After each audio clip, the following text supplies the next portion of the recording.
Hello everyone, কেমন আছো তোমরা? আশা করি সবাই অনেক ভালো আছো, অনেক সুস্থ আছো। মাই লাইফ চ্যানেলে তোমাদের সবার ওয়েলকাম। তো দেখো, আজকে আমি নিয়ে এসেছি আরও একটা দারুণ রেসিপি। সেটা হলো আইড় মাছের রেসিপি। খেতে একদম মাংসর মতন লাগবে। তোমরা শুধু একবার এই রেসিপিটা দেখো। তোমরা দেখেই বুঝতে পারছো এই রেসিপিটা কত মজাদার হবে।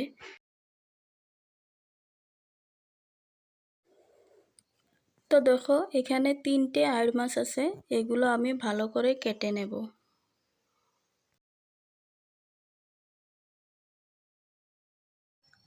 তো দেখো, আমি মাছগুলো ভালো করে কেটে কুটে ভালো করে ধুয়ে নিয়েছি আর নুন হলুদও মেখে রেখেছি।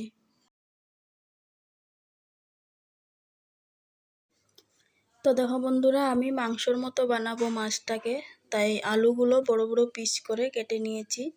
আর এখানে পেঁয়াজ কেটে রেখেছি। আর এখানে মশলা আছে। মাংসতে যা যা মশলা লাগে আমি সব কিছু এখানে দিয়েছি। এখানে আদা আছে, জিরা আছে, কাঁচা লঙ্কা আছে, ধনিয়া, রসুন, গরম মশলাও আছে। সবগুলো বেটে নিয়েছি। তারপর আমি এখানে হলুদ গুঁড়ো আর লঙ্কা গুঁড়ো দিয়ে দিয়েছি। এবার আমি মাছগুলো ভেজে নেব।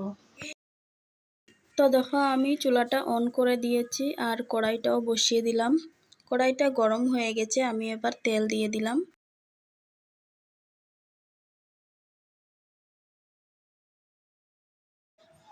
তেলটা গরম হওয়ার পর অল্প নুন দিয়ে কড়াইটাতে তেলগুলো ভালো করে লাগিয়ে দিলাম। এবার আমি মাছগুলো ভেজে নেব। তো বন্ধুরা, পুরো ভিডিওটা তোমরা দেখতে থাকো, তাহলে বুঝতে পারবে আমি কি করে সবজিটাকে বানাচ্ছি। এই রেসিপিটা তোমরা যদি একবার বানিয়ে খাও তাহলে দেখবে আইড় মাছ ঘরে আনলেই তোমরা শুধু বলবে যে এভাবেই বানিয়ে বানিয়ে খাই, এত দারুণ লাগে খেতে। মাংস আর আইড় মাছ যদি একসঙ্গে খেতে দেওয়া হয় তাহলে কিন্তু নজরটা আগে আইড় মাছের দিকেই যাবে। এতটা টেস্টি লাগে আর কালারটাও এত সুন্দর হয়। মাংসর কথা তোমরা ভুলেই যাবে, এত টেস্টি হয় এই রেসিপিটা। মাংসকেও কিন্তু হার মানাবে। তো দেখো বন্ধুরা, তোমাদের সাথে বক বক করতে করতে আমার মাছ ভাজা কিন্তু হয়ে গেছে। আমি এবার মাছগুলো নামিয়ে নেব।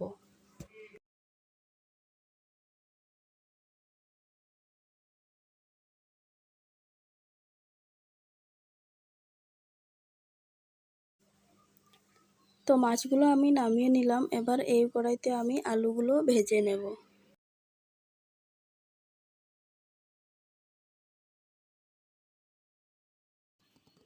তো আলুগুলো আমি হালকা লাল করে ভেজে নিয়েছি। এবার আমি আলুগুলো নামিয়ে নেব।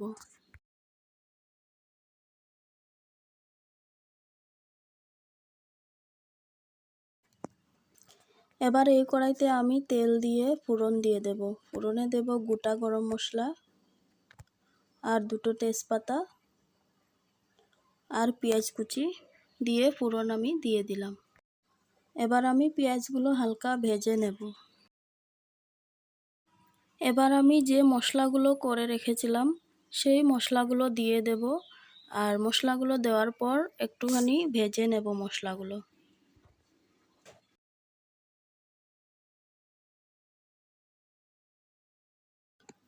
মশলাগুলো ভেজে নিয়েছি। এবার আমি আলুগুলো দিয়ে দেব, দিয়ে ভালো করে কষিয়ে নেব।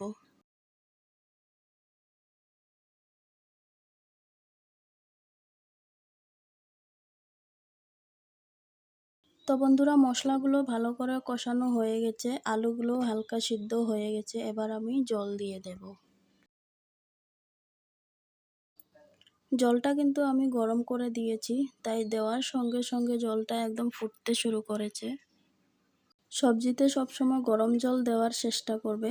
গরম জল দিলে কিন্তু সবজিটা খুব সুন্দরভাবে সিদ্ধ হয়ে যায় বা টেস্টটাও কিন্তু আরও বেড়ে যায়।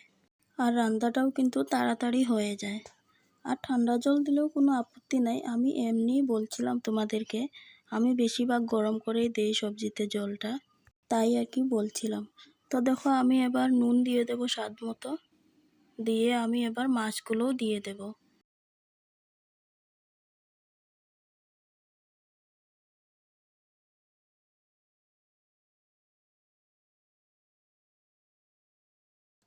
মাছগুলো দেওয়ার পর ভালো করে নেড়েচেড়ে দিয়েছি।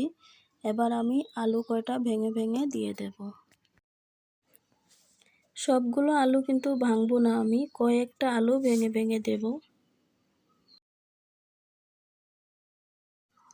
এবার আমি ধনিয়াপাতা কুচি দিয়ে দেব।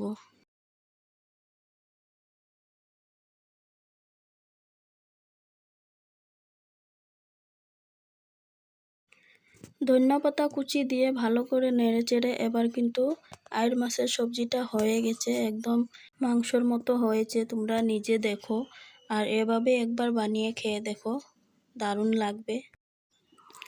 তো বন্ধুরা এবার আমি নামিয়ে নিয়েছি আর কালারটা দেখো বন্ধুরা, সেম মাংসর কালারটাই এসেছে আর খেতেও কিন্তু অনেক ভালো হয়েছিল, একদম মাংসর মতনই লাগছিল। তো বন্ধুরা যদি তোমাদের ভিডিওটা ভালো লাগে তাহলে একটা like, comment, share and subscribe করে দিবে প্লিজ। Thank you.